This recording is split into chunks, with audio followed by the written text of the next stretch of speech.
जीवन निर्वाह के लिए धन की आवश्यकता होती है, किंतु धन कमाने के लिए ही जीवन नहीं होता है। विवेकहीन मनुष्य सारा जीवन धन कमाने में ही गंवा देता है।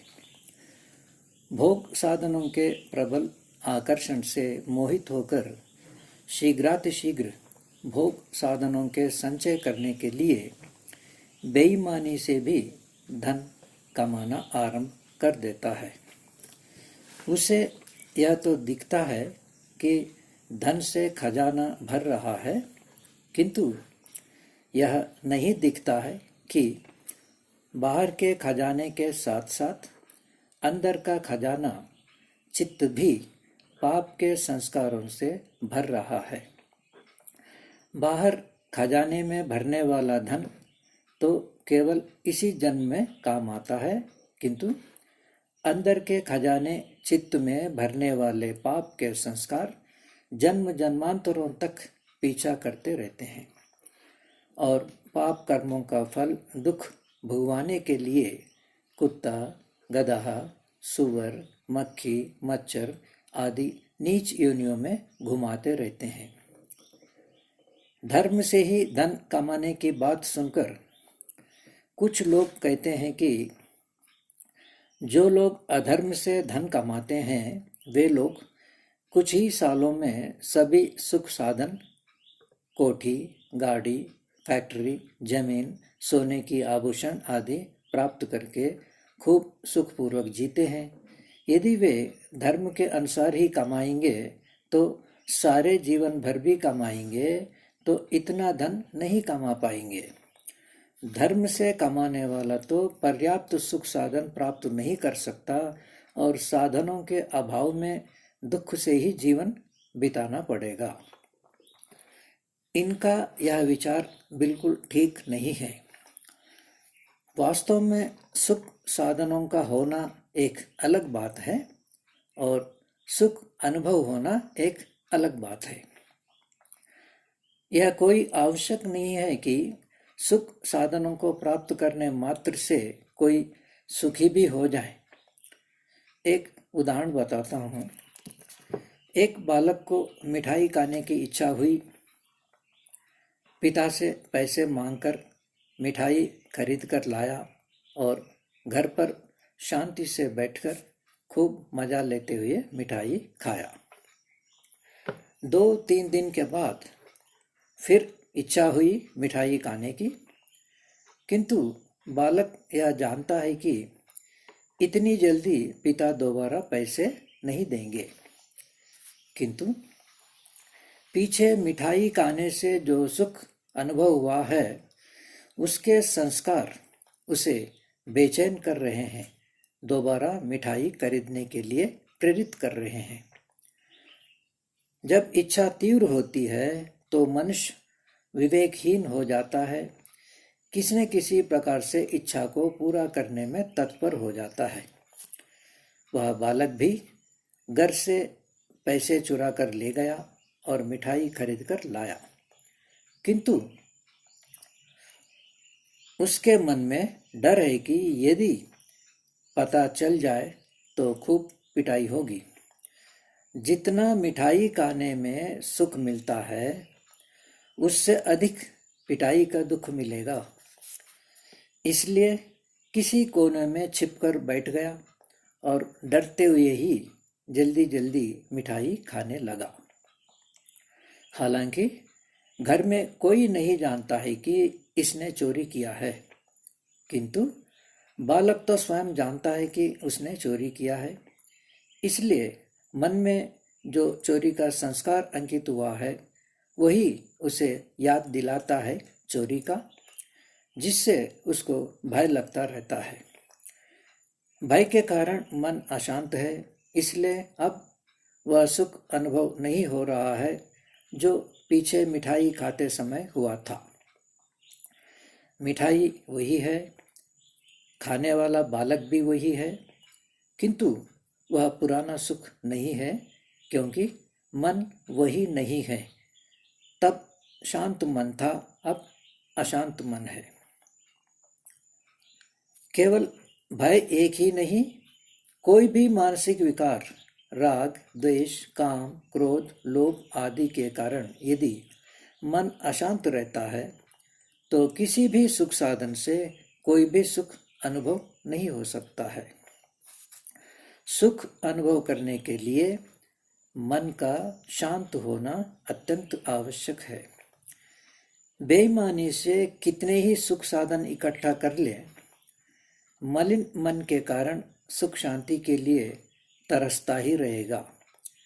ईमानदार व्यक्ति कम सुख साधनों से भी संतोषपूर्वक सुखमय जीवन जी सकता है और पर्याप्त सुख साधनों से भी बेईमान व्यक्ति तनाव के कारण सुखी नहीं रह सकता है। इसलिए जितना अधिक सुख साधन इकट्ठा कर लेंगे उतना अधिक सुखी रहेंगे, ऐसा सोचना पूर्ण रूप से भ्रम है। कोई बेईमानी व्यक्ति झूठ के सहारे या किसी भी प्रकार के चालाकी से मृत्यु पर्यंत यहाँ दंड से बच भी जाए, किंतु जिस बुद्धि से चालाकी कर रहा है उस बुद्धि को जिसने बनाया उस परमात्मा से कैसे बच पाएगा। इस प्रसंग में एक पुरानी बात सुनाता हूँ। लगभग 55 साल पहले जब मैं 11-12 साल का था, तब घर पर रखी हुई एक धार्मिक पुस्तक के पन्ने पलट रहा था। एक जगह कुछ डरावनी चित्र दिखाई पड़े थे। वह था यमलोक यानी नरक का वर्णन। भयंकर आकृति वाले यमदूत एक बड़ी कढ़ाई में खोलते हुए तेल में कुछ पापी मनुष्यों को पकोड़े जैसे तल रहे हैं।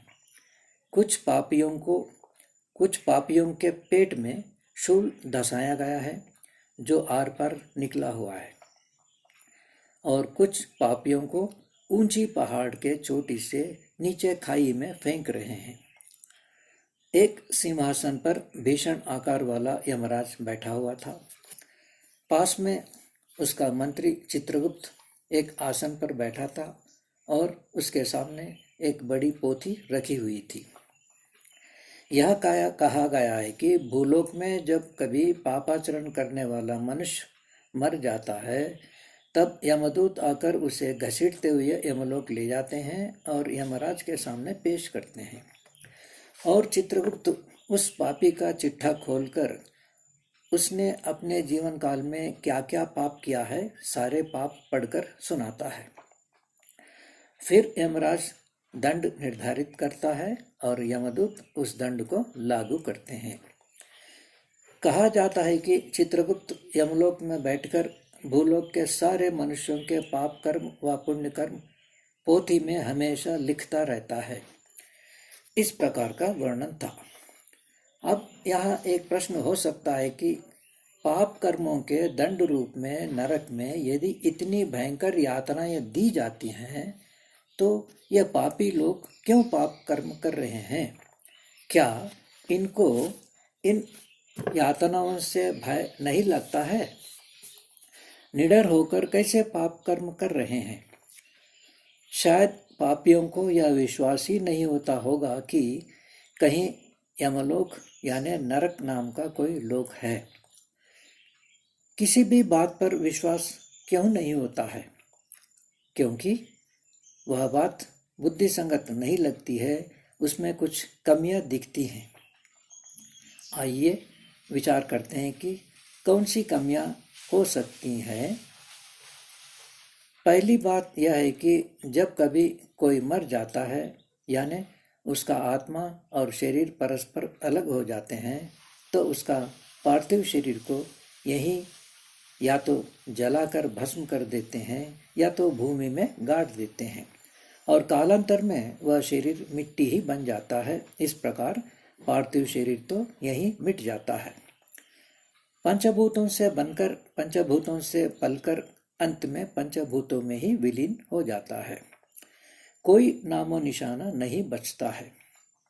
अब शेष रह गए आत्मा। आत्मा को न तो तेल में तल सकते हैं, न आत्मा में शूल धंसा सकते हैं, न पहाड़ से नीचे गिरा सकते हैं। अत्यंत सूक्ष्म होने के कारण आत्मा को किसी भी प्रकार से कुछ भी नहीं कर सकते, यह बात पीछे हो चुकी है। तो फिर यमदूत किसको यमलोक ले जाते हैं, किसको यातनाएं देते हैं? और दूसरी बात यह है कि भूलोक में 7 अरब मनुष्य हैं। इतने मनुष्यों के सारे कर्म एक अकेला चित्रगुप्त कैसे लिख सकता है? सारे धरती पर हर क्षण कौन क्या कर रहा है, यह बात चित्रगुप्त को कैसे पता चलेगा? इस प्रकार अनेक प्रश्न उठते हैं जिनका संतोषजनक उत्तर नहीं मिलता है। वास्तव में यमलोक का सारा वर्णन काल्पनिक है, आलंकारिक है। कोई यमलोक कहीं भी नहीं है, किंतु यमलोक की कहानी से जो बात बताना चाहते हैं वह बात तो बिल्कुल सत्य है। कहानी से यह बात बताना चाहते हैं कि पापी मनुष्य दंड से नहीं बचेगा। यदि जीवित रहते हुए दंड नहीं मिला है तो मरने के बाद भी मिलेगा। दंड निश्चित रूप से कैसे मिलेगा बताता हूँ। यथार्थ में चित्रगुप्त कहीं दूर यमलोक में बैठा नहीं रहता है, किंतु हमारे पास में ही रहता है। इतने पास में रहता है कि उससे भी निकट हमारे पास और कोई नहीं रहता है। सबसे निकट वही रहता है, और वह एक नहीं है किंतु अनेक हैं। जितने मनुष्य हैं उतने चित्रगुप्त हैं। कहाँ रहते हैं इतने चित्रगुप्त? प्रत्येक मनुष्य के अंदर एक चित्रगुप्त रहता है। हमारे जो चित्त है ना, उसी को अलंकारिक रूप से चित्रगुप्त रूप में वर्णन किया गया है। यह चित्त परमात्मा का बनाया हुआ सीसीटीवी है। इसी में हर समय हमारे कर्मों के संस्कार अंकित होते रहते हैं। सभी मनुष्यों के सारे कर्मों का लेखा जोखा अपने अपने चित्त में ही हमेशा सुरक्षित रहता है। कोई भी पाप कर्म नहीं छूटेगा। पापी के जिस पाप कर्म के बारे में पापी को छोड़कर सारे भूलोक में कोई भी नहीं जानता हो, फिर भी कोई फर्क नहीं पड़ता है। उस पाप कर्म का संस्कार पापी के चित्त में अंकित होगा ही। इसीलिए पापी को उसी संस्कार के कारण कभी कभी उस पाप का यथावत स्मरण भी आता रहता है। हर पापी की यही इच्छा रहती है कि उसके पाप का किसी भी प्रकार का कोई भी सबूत कहीं भी न रह जाए, ताकि दंड से बच सके। इसलिए सभी सबूतों को मिटाने के लिए हर संभव प्रयास करता है, किंतु सबसे पक्का सबूत इस संस्कार को न मिटा सकता है, न बदल सकता है। यह तो पूरा वीडियो रिकॉर्डिंग जैसा सबूत है। क्या यह संस्कार बिना किसी प्रयोजन के यूं ही अंकित हो रहे हैं? किसने किया है यह अद्भुत व्यवस्था? परमात्मा ने मनुष्य को बुद्धि देकर सभी प्राणियों में उसे श्रेष्ठ प्राणी बनाया है और उसे कर्म करने का पूर्ण स्वतंत्र दी है। साथ ही साथ पक्की व्यवस्था भी कर दिया है कि पाप कर्मों के दंड से कोई भी न बच सके। यमराज और कोई नहीं है, परमात्मा ही है। सबको दंड देने वाला वही है। यमलोक कहीं अन्यत्र नहीं है, यही भूलोक में ही दंड रूप में सारे दुख भोगना पड़ता है, अलग अलग नीच योनियों में घूमते हुए। परमात्मा की व्यवस्था ही यमदूत है, जो मनुष्य को दंड भोगने के लिए मजबूर कर देती है। अब दूसरी बात यह है कि कभी कोई बच्चा अंधा जन्म लेता है, कोई लंगड़ा, कोई लूला, कोई अन्य अंगविकल। ऐसे बच्चों को देखने वाले के मन में पीड़ा उत्पन्न होती है। दया आती है कि बेचारे ये मासूम बच्चे जिंदगी कैसे जिएंगे। ऐसा लगता है कि इन बच्चों के साथ बड़ा अन्याय हुआ है। क्या कारण है कि ये बच्चे ऐसे जन्म ले रहे हैं? कोई अपनी इच्छा से तो ऐसा जन्म नहीं लेता है ना ही माँ बाप चाहते हैं कि ऐसे बच्चे को जन्म दे। फिर कौन है ऐसे बच्चे को जन्म देने वाला? परमात्मा के अलावा भला अन्य कौन हो सकता है? किसका सामर्थ्य है ऐसा करने के लिए परमात्मा के सिवाय? अब प्रश्न होता है कि परमात्मा निर्दय है क्या, कठोर है क्या? नहीं, परमात्मा तो दयालु है, कृपा का सागर है, किंतु न्यायकारी भी होने से जो जैसे कर्म करता है उन्हें वैसा ही फल देना पड़ता है। कोई पक्षपात नहीं कर सकता है। इस जन्म में ये बच्चे अभी कोई कर्म किए ही नहीं, फिर भी ऐसा जन्म मिल रहा है, इसको देखते हुए यही कहना पड़ेगा कि एक जन्म में किए गए कर्मों का फल उसी जन्म में या किसी दूसरे जन्म में भी मिल सकता है। जब तक फल नहीं देगा तब तक कर्म पीछा करेगा ही संस्कार रूप में। किस कर्म का फल कब मिलेगा यह तो रहस्यमय बात है, कोई नहीं जानता है परमात्मा के सिवाय। इस प्रसंग में एक श्लोक सुनाता हूं। किसी बात को याद रखने के लिए एक लयबद्ध तरीके से कहा जाता है तो सुनने में भी अच्छा लगता है और याद भी आसानी से हो जाता है। इसलिए प्राय शास्त्रकार अपनी बात को श्लोकबद्ध करके बताते हैं और मुझे बहुत प्यारे लगते हैं श्लोक। वह श्लोक यह है कि अवश्यमेव भोक्तव्यम कृतं कर्म शुभाशुभम न भुक्तं क्षीयते कर्म कल्पकोटि शतैरपि। शुभाशुभम कृतं कर्म, किया गया कर्म शुभ हो या अशुभ, अवश्यमेव भोक्तव्यम, अवश्य ही भोगना पड़ेगा। ना भुक्तम क्षीयते कर्म, बिना भोगे कर्म पीछा नहीं छोड़ेगा। कल्पकोटि शतैरपि, चाहे करोड़ों जन्म बीत जाए, यानी किया हुआ कर्म का फल भोगना ही पड़ेगा, चाहे इस जन्म में या अगले जन्म में या किसी अन्य जन्म में। जब तक फल भोगा नहीं जाएगा तब तक कर्म का संस्कार पीछा करता ही रहेगा, चाहे लाखों करोड़ों जन्म भी बीत जाए। अब यहाँ एक और प्रश्न हो सकता है कि यदि एक जन्म में किया गया कर्म दूसरा जन्म में फल देता है तो फिर कर्म किया गया एक शरीर से और फल भोगा जाएगा दूसरे शरीर से, क्योंकि प्रत्येक जन्म में शरीर बदल जाता है। यह तो उचित नहीं लगता है। जिस शरीर से कर्म किया जाता है उसी शरीर से फल भी भोगा जाना चाहिए। हाँ, बात ठीक है, वास्तव में ऐसा ही होता है। जिस शरीर से कर्म किया जाता है उसी शरीर से फल भी भोगा जाता है। एक उदाहरण से बात को स्पष्ट करने का प्रयत्न करता हूं। एक वाहन चालक गलती से एक पैदल यात्री को अपने वाहन से टक्कर लगाया। पैदल यात्री बुरी तरह से घायल हो गया और वाहन चालक को 10 दिन के लिए कारावास की सजा हुई। अब इस घटना पर विचार करते हैं। टक्कर हुआ है वाहन और यात्री का, न कि चालक और यात्री का। यात्री घायल हुआ है वाहन से, न कि चालक से। कारावास में वाहन को रखना चाहिए या चालक को? चालक को रखना है। क्यों? चालक से टकरा के तो यात्री घायल नहीं हुए हैं ना। यात्री तो वाहन से टक्कर खाकर घायल हुआ है। गलत कर्म किया गया है वाहन से और दंड भी वाहन से ही भोगा जाना चाहिए ना। नहीं, यथार्थ में टक्कर का दोषी चालक ही है, वाहन नहीं है। वाहन तो मात्र एक उपकरण है, एक साधन है। कर्म करने वाला तो चालक ही है। कर्म का फल भी उसी को मिलना चाहिए। साधन तो कर्ता के अधीन रहता है।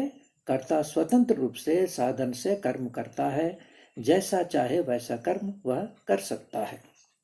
इसलिए कर्म का फल भी कर्ता को ही मिलता है, न कि साधन को। यह हुआ दृष्टांत। अब हम हमारे दार्शनिक में देखते हैं। यह बात सच है कि प्रत्येक जन्म में शरीर बदलता है और यह भी सच है कि एक जन्म में किया गया कर्म किसी अन्य जन्म में भी फल दे सकता है। और यह भी बिल्कुल सच है कि परमात्मा की व्यवस्था में कुछ भी अनुचित नहीं हो सकता है। हाँ, हमारे समझने में गलती हो सकती है। अब देखिए, हमारे पास 2 शरीर है। एक स्थूल शरीर यानी पार्थिव शरीर जो आंखों से दिखता है और दूसरा सूक्ष्म शरीर जो आंखों से नहीं दिखता है, जिसमें ज्ञानेंद्री, कर्मेंद्री, मन, बुद्धि, चित्त, अहंकार रहते हैं। प्रत्येक जन्म में केवल पार्थिव शरीर बदलता है, सूक्ष्म शरीर हमेशा वही रहता है। सूक्ष्म शरीर में जो मन है वही कर्म करता है और कर्म का फल सुख दुख भी वही भोगता है। चाहे जन्म कोई भी हो, मन तो वही रहता है। इसलिए किसी भी जन्म का फल किसी भी जन्म में मिल जाए, भोगेगा वही मन जिसने कर्म किया था। कर्मेंद्रिय हो या पार्थिव शरीर, दोनों ही केवल साधन है। कर्ता व भोक्ता तो मन ही है। इसलिए स्वप्नावस्था में पार्थिव शरीर निष्क्रिय पड़े रहने पर भी सारे कर्म होते रहते हैं और सुख दुख भी अनुभव होते रहते हैं। वैसे तो यथार्थ कर्ता व भोक्ता मन ही होने पर भी आत्मा का मन के साथ चिपकाव होने के कारण आत्मा भी अपने आप को कर्ता व भोक्ता मानता रहता है। किंतु योगी मन के साथ संबंध को तोड़कर कर्तापन व भोक्तापन से छूट जाता है और केवल मन का साक्षी बनकर मन की लीला को देखता रहता है। हम तो जीवन भर बाहर संसार की लीला ही देखते रहेंगे और जब यमराज आकर घसीट कर ले जाने लगता है तो फिर चीखते चिल्लाते रहते हैं। भोक्तापन और साक्षीपन का एक उदाहरण देखते हैं। जब छोटा सा बच्चा बीमार होकर दुख भोगता रहता है तो उसकी माँ भी उसके साथ चिपकाव के कारण दुख अनुभव करती है। किंतु पड़ोसी महिला जिसका उस बच्चे के साथ कोई संबंध नहीं है, वह केवल साक्षी बनकर बच्चे के दुख को देखती है, न कि स्वयं दुखी होती है। बच्चा हमारा मन है, वह माँ हम है और वह पड़ोसी महिला योगी है। ठीक है, अब चर्चा को यहीं विराम देते हैं, फिर मिलेंगे शेष चर्चा के साथ। सब स्वस्थ रहें और सुखी रहें।